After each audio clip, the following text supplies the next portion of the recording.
हमारे वन्य जीव की दृष्टि से मध्य प्रदेश पूरे देश में जैसे फॉरेस्ट का एरिया हमारा बहुत ज़्यादा है, उसी प्रकार से परमात्मा की दया से और हमारे सभी फॉरेस्ट डिपार्टमेंट और वन्य प्रेमियों के कारण से हमारे यहाँ मध्य प्रदेश में सभी प्रकार के वन्य जीव, जैसे टाइगर, देश में सबसे ज़्यादा टाइगर अगर कहीं है तो मध्य प्रदेश में है। लेपर्ड, तेंदुए की संख्या भी पूरे देश में सबसे ज़्यादा हमारे यहाँ है।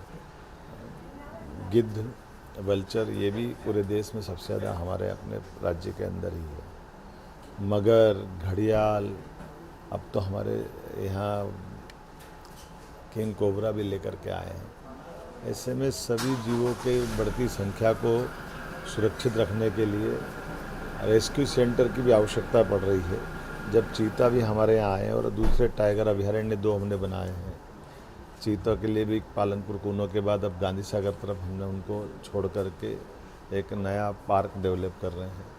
तो उनमें हमारे अपने कई अधिकारियों को मैंने भेजा है कि हमारे यहाँ रेस्क्यू सेंटर संभाग स्तर पर स्थापित होना चाहिए।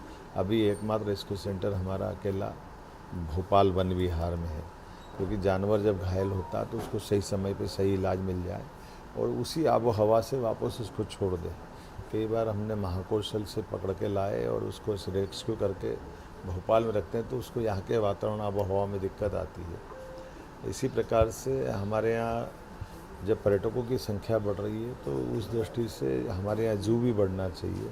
तो जू की दृष्टि से भी हमने पिछले बजट में भी 2 जू करने की घोषणा की थी और कोशिश कर रहे हैं धीरे धीरे करके पूरे संभाग केंद्रों पर भी हम ये वन्य प्राणियों की जन जागरूकता के साथ साथ उनकी देखरेख करते हुए और ख़ास करके बूढ़े, अपारिज, लावारिस, इस प्रकार के वन्य प्राणी जिनको उनका जीवन बचाया जा सके, जिससे कई बार गाँव में जंगल में घटना होती है उससे भी बचा जा सकता है।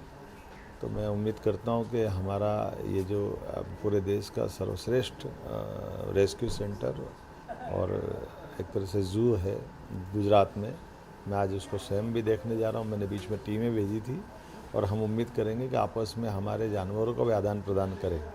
जो हमारे यहाँ जानवर अधिकता में है उनको ज़रूरत होगी या वो रेस्क्यू से उनको सुविधा से बचा सकते हैं, तो आपस में हर एक प्राणी की रक्षा भी कर सकें और इस तरह से हमारे राज्य में भी क्या विकास हो सकता है।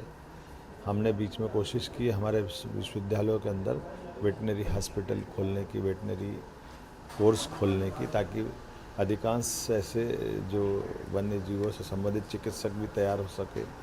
मैं उम्मीद करूँगा कि सरकार यशस्वी प्रधानमंत्री के नेतृत्व में सभी क्षेत्रों में जब काम कर रही है तो हमारे यहाँ वन्य संपदा और वन्य जीवों से जुड़े मसले पे काफ़ी काम कर सकते हैं।